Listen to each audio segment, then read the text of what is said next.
में वाल्मीकि रामायण कहती है,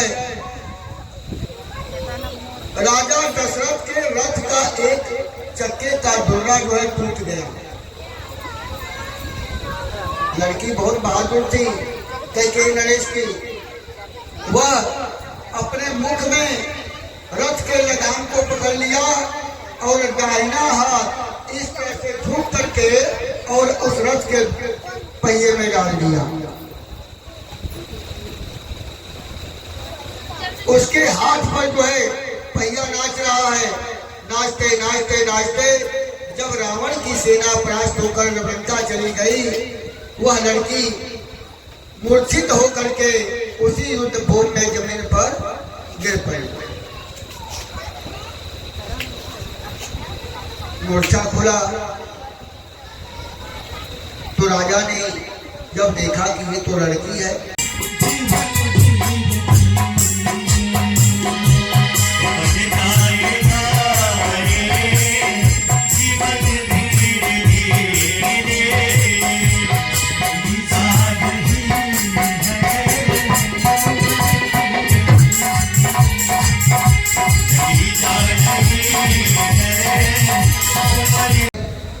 कुंडली के 11वें भाव में अनिष्ट ग्रह,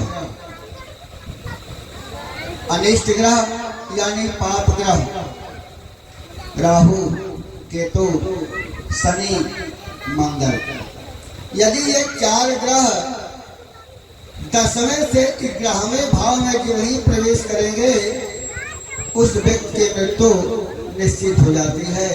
यह विधाता का, शास्त्र का लिखा हुआ प्रमाण अटल सत्य है। तो उन्होंने काल चक्र को रावण जो घुमा करके देखा तो शनि महाराज 10वें स्थान पर हैं और 11वें में प्रवेश करने जा रहे हैं। नारद जी की बात को याद करके नारद जी वहीं उपस्थित हैं। वह मन ही मन गंभीर भाव से हो गया और नारद जी से पूछा कि बताइए, इस संसार में अभी तो कोई ऐसा व्यक्ति पैदा नहीं हुआ, ऐसा जीव पैदा नहीं हुआ कि जो मुझे मार सके, फिर आप कहते हैं कि आपकी मृत्यु निश्चित है। तो नारद जी ने हंस करके कहा कि लंकाधिपति, आने वाले गंतव्य समय में इसी भारत भूमि में अयोध्या में राजा दशरथ उत्पन्न होंगे, जन्म लेंगे और राजा दशरथ के जब पुत्र स्वयं नारायण के रूप में जब अवतरित होंगे, उन्हीं के हाथों आपकी मृत्यु निश्चित है। रावण ने कहा कि लेकर के कौशल नरेश के पास उनकी पुत्री को ले दिया और यहाँ अयोध्या में दशरथ जी बाल्यावस्था में हो गए। इस तरह बचपन में ही वाल्मीकि रामायण कहती है कि दशरथ और कौशल्या का मिलन रावण के पुत्र से और कर्मों के द्वारा बचपन में ही समुद्र में मिलन हो गया। प्रेम से बोलिए श्यावर रामचंद्र की। धीरे धीरे कौशल्या अपने पिता के घर रहने लगे। कौशल नरेश के पास प्राप्त हुए, दोनों का संबंध हुआ, विवाह हुआ। विवाह होने के बाद भी कोई जब संतान नहीं हुआ दशरथ के, क्योंकि जब तक प्रभु की कृपा भयम सब काजो, जन्म हमारे सफल भय राजो, जापर कृपा राम की होई के तापर कृपा करे सब होए। जब तक प्रभु की माया नहीं होगी, उनकी मर्जी नहीं होगी ना, तब तक एक पत्ता भी हमारे आपके कहने से हिलने वाला नहीं है। तो अभी प्रभु का अवतार नहीं होना था, विवाह हो गया फिर भी भगवान पैदा नहीं हुए, क्योंकि रावण को जीवन देखता तो कहता कि ये सोचता कि एक बार प्रभु का हम चरण स्पर्श कर लेते तो हमारी कछुआ जोड़ी से मुक्ति मिल जाती। प्रेम से बोली कच्छप भगवान के, रामचंद्र के। तो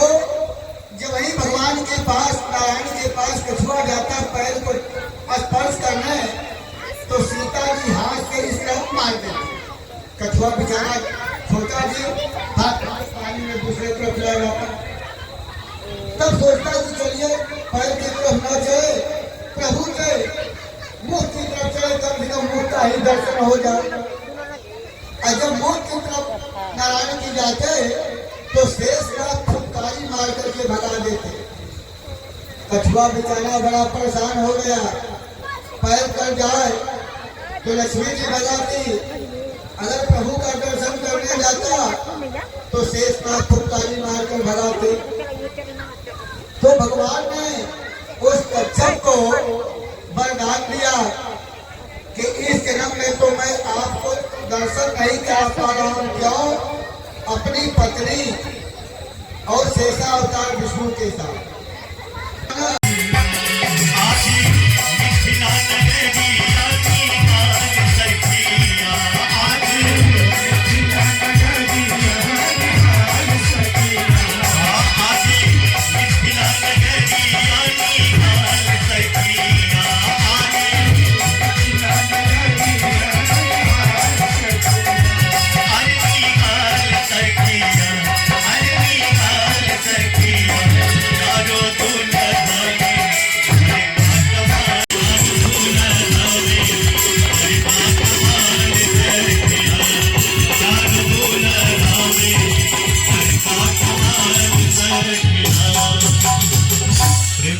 रामचंद्र की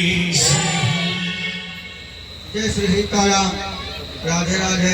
राम कही राम कही राम कही कह राम, रुको जी बाबू बैठो, नीचे बैठो। परहि हरि रघुबर बिरहा राल गयहु सुरेधा। जब प्रभु श्री रामचंद्र जी जनक नंदनी सीता जी लखन जी जब वापस नहीं आए तो राजा दशरथ राम के वियोग में अपने प्राण को छोड़ देते हैं। जब राजा दशरथ की मृत्यु होते अंतिम संस्कार के लिए भरत जी को बुलाया जाता नंदीग्राम के ननिहाल से। जब भरत जी आए तो गुरु वशिष्ठ से पूछे कि आपके रहते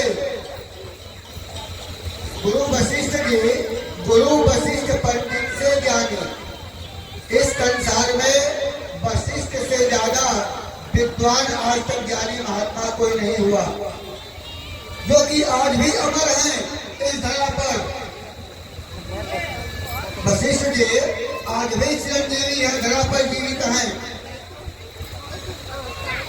तो कहे कि आपके रहते मेरी पिता की मृत्यु कैसे हुई? तो भरत जी को वशिष्ठ जी समझाते हैं, सुनहु भरत भाभी प्रबला, सुनहु भरत भाभी प्रबला, बिलख कहे मुनिनाथ, हानि लाभ जीवन मरण, जस जप जस विधि हाथ।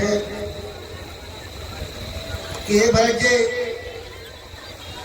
हानि लाभ जीवन मरण यह सब विधि का विधान है। परमात्मा के सिवा हमारी एक न चलती। परमात्मा की इच्छा मान करके भरत जी शांत हो गए। अंतिम क्रिया करने के बाद और दशरथ का संस्कार करने के बाद चित्रकूट में वह मनाने के लिए चलते हैं।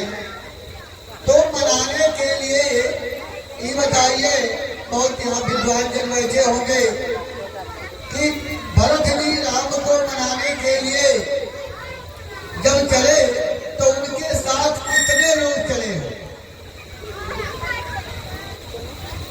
भरत जी के साथ कितने लोग चले? 100 लोग, 200 लोग, 400 लोग। कहूँगा तुम कथा हरि रूप हरि कथा अनंता। भगवान का जितना रूप है ना उतना ही उनकी कथा है। तो हाथ जोड़ करके